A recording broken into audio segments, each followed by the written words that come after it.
I wanted to start Upscale because I wanted to have my own project management company. Ultimately, I felt like I had the knowledge and the processes and the systems in place that could really help clients deliver their visions and deliver their projects.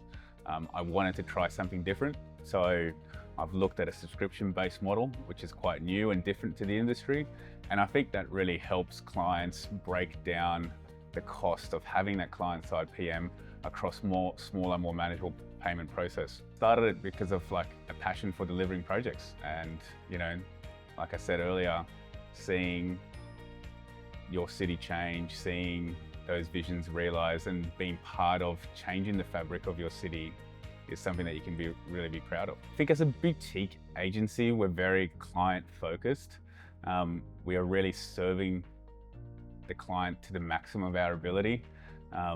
Being small, we're quite agile, and we're really there just to go that extra mile. Every client is not just another client, they almost become a friend and somebody that they can call me on the weekend with any issues that they have.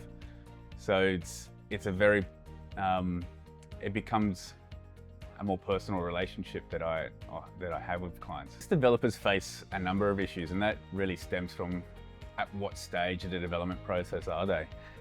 If they're at the beginning and they're trying to see if a project stacks up on a particular site, I can add value by doing quick feasibilities. I know from basic town planning what a site is capable of achieving, understanding what the best outcome for that site is. Is it residential? Is it a commercial site?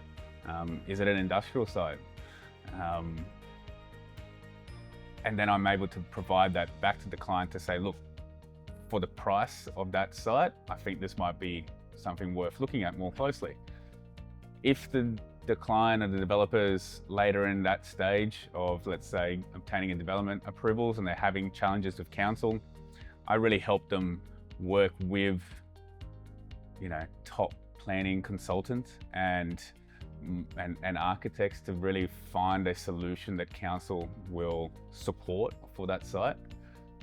You'll be surprised at how many times council has rejected projects on a site later to then approve them just purely based on making a few small changes that can really either appease neighbours or deliver those outcomes back to the council and any of those public interfaces that council is most generally preoccupied about.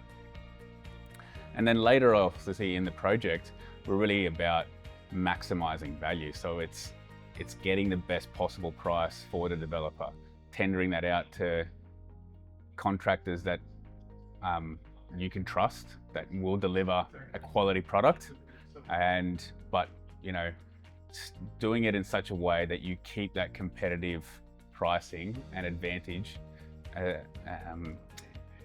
on the scope, so you're not overpaying for the project at the end of the day. I've jumped on projects at all stages, even as late as the project's about to complete, and that's also a tricky stage because you're right at the tail end. There's a lot of pressure to complete a project on time, but there's also pressure on the contractor to deliver a quality product. So often you'll find that some contractors will have defects, and you've really got to help the developer work through all of those defects before they accept the building and hand it over. So I really get in there and using even my own proprietary software, take photos and have a system for tracking all the defects and managing those defects as they're getting rectified.